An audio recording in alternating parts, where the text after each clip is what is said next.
Excellencies, distinguished dignitaries, ladies and gentlemen, Assalamu alaikum and good evening.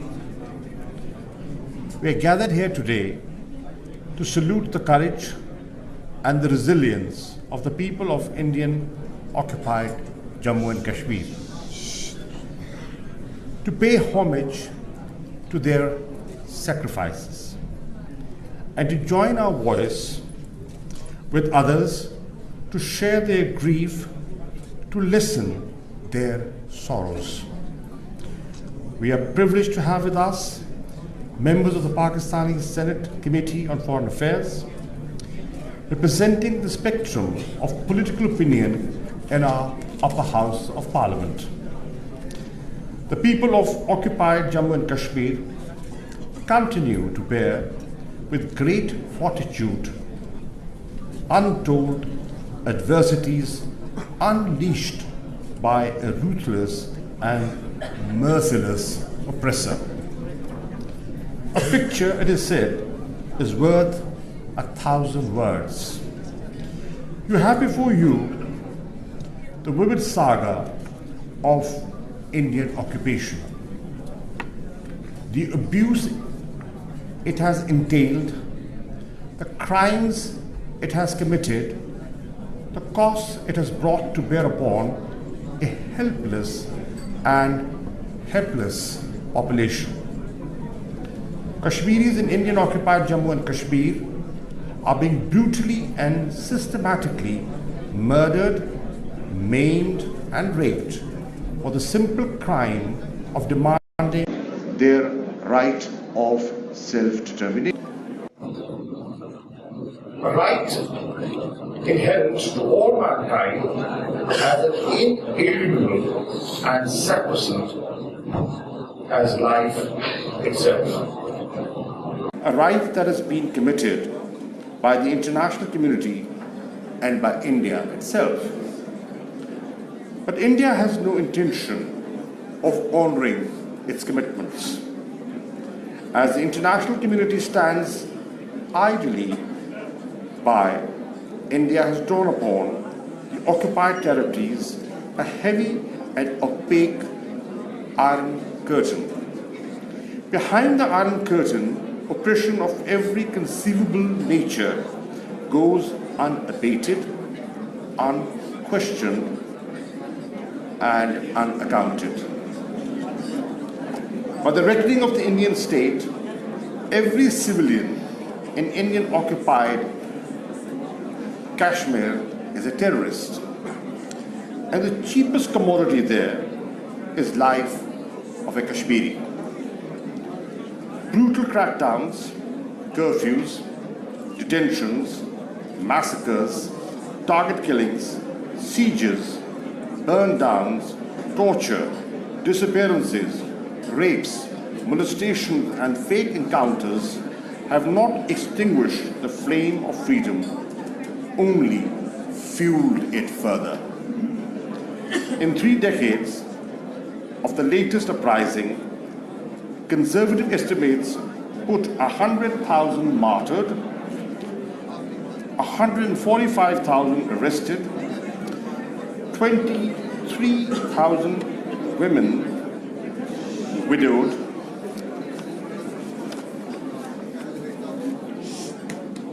11,111 gang raped or molested, 108,000 children orphaned, and 109,000 structures arson and gutted. I wish to draw your attention towards the unrelenting atrocities, oppression and torture being faced by the Kashmiri women. Half-widow is a term unique to the Indian occupied Kashmir context, alluding to married Kashmiri women whose husbands have disappeared and remain missing, their fates unknown. Sexual humiliation and rape remain a favored tool at the hands of the occupation forces. What happened in the villages of Kunan and Poshpura on the cold night on 23rd February 1991 is still alive in the minds and memories of people. In a search and cordon operation, over 100 women were reportedly dishonored. Children too have been victims of unfathomable horrors. An entire generation is growing up traumatized under the dark shadow of targeted attacks, sexual violence, and forced disappearances. In November 2018, Heba, 20-month-old girl from Sofian in Indian-occupied Jammu and Kashmir, was hit by pellets. Tragically, despite undergoing surgery, she might still lose eyesight in her right eye. Kashmiris are aware that their injuries may not be taken seriously by the international community.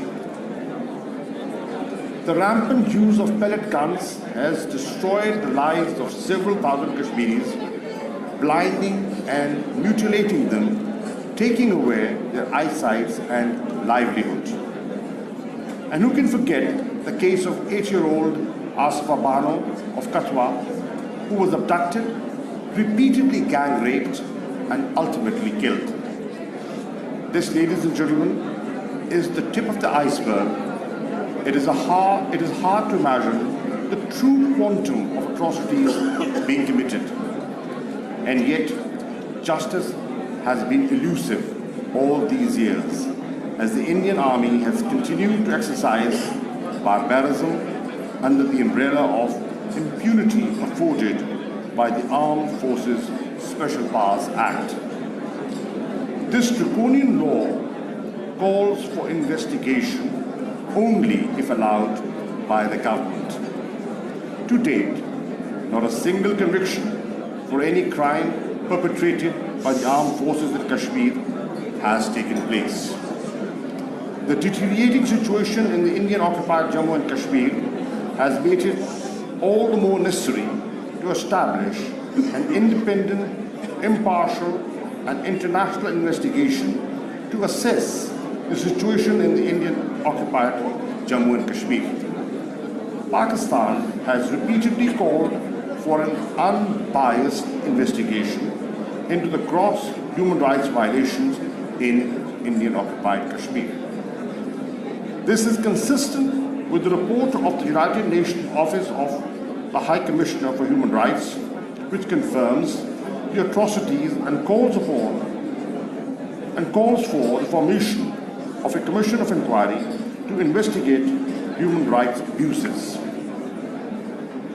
The OHCHR report on Jammu and Kashmir corroborates the observation of the report of OIC Independent Permanent Human Rights Commission, which also impressed upon the Indian government to provide access to its fact-finding mission. UK All Parties Parliamentary Kashmir Group, in its report on Jammu and Kashmir, has called on the Indian government to undertake a series of measures, including initiating a comprehensive public investigation into the identities of bodies in unmarked graves. Blanket refusal to legitimate scrutiny only raises questions. What is the government of India trying to hide from the international community? Ladies and gentlemen, these pictures and the stories they narrate warrant our consideration and compassion. They cry out for empathy and understanding. They beacon our collective conscience to raise our voices and combine our efforts. They call in short for justice. Let us resolve to stand by our Kashmiri brethren as they seek justice and fulfill their yearning for Azadi. Let us lend them our strength. Let us add our voices to theirs. I thank you, and thank you, Ram.